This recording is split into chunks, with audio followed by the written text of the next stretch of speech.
What's up, everybody? It's the Digital World Podcast, and let's get through it here. So we see auto insurance inflation is at a 47-year high. The average rate for full auto insurance coverage in the U.S. rose 24% annually to $2,019 per year in 2023. This is the fastest pace of increase ever recorded. I mean, it doesn't surprise me. You're seeing inflation's at, astronomical levels. And so, seeing that this is the case, everything is going up. And people are no longer able to stay afloat with inflation. So you see, and taxation just keeps going up too. So there's no winning.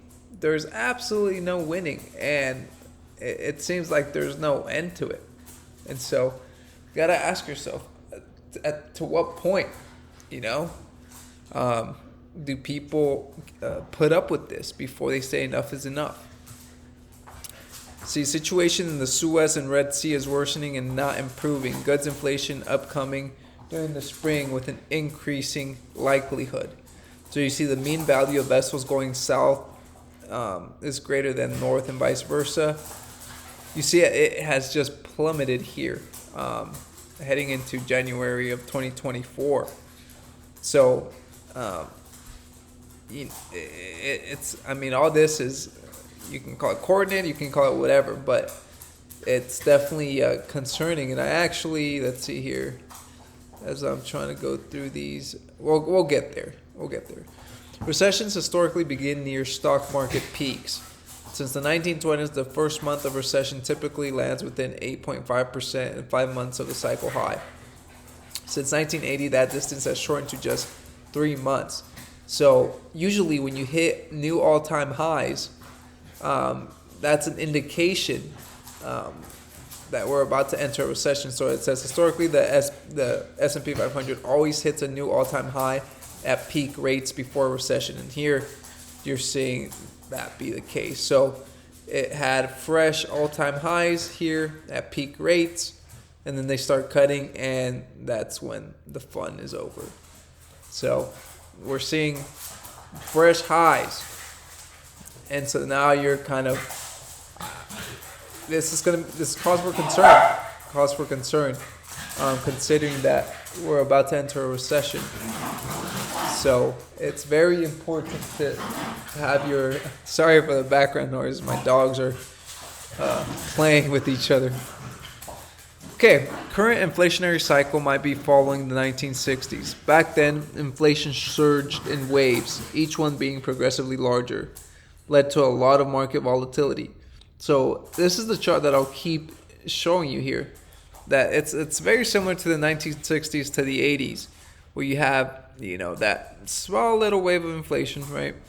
And then, which is 2013 to present, then you had that first initial large wave of inflation, which is what we just experienced in the past 4 years. And now we're coming down. Once you start seeing a market movement up, then that's when you should be concerned, right? Because things are going to become even harder to come by.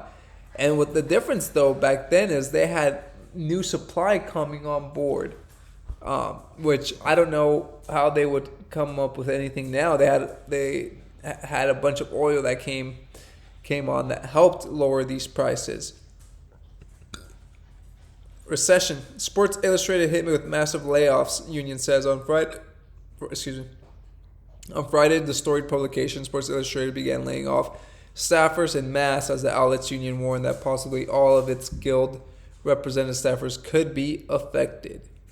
So, massive layoffs, another instance of that. Recession searches have now collapsed, peaking in July of 2022 when everyone was anticipating a recession, which is like about a year and a half, almost 2 years ago. But now it seems like no one's expecting one. It completely collapsed. And now when people don't expect it is when it happens. And it happens, like I just showed you, at market highs. Historically, that has been the case, especially when you're looking at the S&P 500. And so you can expect that to be the case. Here it says, unless your income is up 30 to 50% in the past 4 years, you're falling behind. The cost of housing and rent are not even remotely accurate in the CPI data. They have been running way faster. Biden and his economic team falsely claim that buying power is back to normal from pre-pandemic. We all know that it's not even remotely close. And here he says Biden brags today that he gave people access to high-speed internet by spending trillions of dollars. What good is that when you can't afford housing? Median monthly mortgage payment up 90%. Rents are at a record high, but thank goodness my eviction notice will download quickly. Yeah, it's ridiculous, but that's the situation. Okay, now Macy's to cut about 13% of their jobs and close 5 stores. So, I mean, you're seeing major retailers be affected. Here's container shipping rates, right? You see that they came all the way back down, and now you're seeing a marked uprise in those container shipping rates. So we're about to get the re-inflationary bullwhip effect to the bullwhip effect. Trucking employment is falling, which is a warning, typically signaling a recession. And there's a lot of indicators, folks, and I show them to you. There's a lot of indicators that are showing that we're going into a recession, and it's going to happen. And the most likely there's this guy I follow who does a lot of he does a lot of tracking of data. And he said that the most likely time in which we'll get a recession is between Q4 of 2023 and Q2 of 2024. So anywhere between those 3 quarters is the most likelihood chance of us going into a recession. And I believe once the Fed starts cutting rates, which can happen in March, that can be your signal. Or if not, it'll go into the second quarter. So you'll see those changes taking place, and buckle up. So that's pretty much it. But what we're seeing is this train is not stopping. It's full-fledged onward. And it's cause for concern, right? Because I do believe that many people are not ready. I'm not saying I'm prepared either.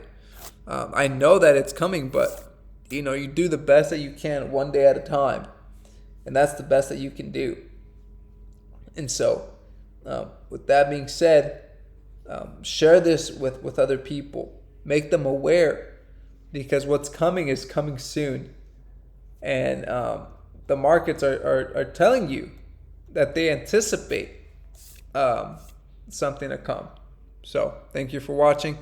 Like and subscribe to the channel. This is the Digital World Podcast, and I'll see you in the next episode.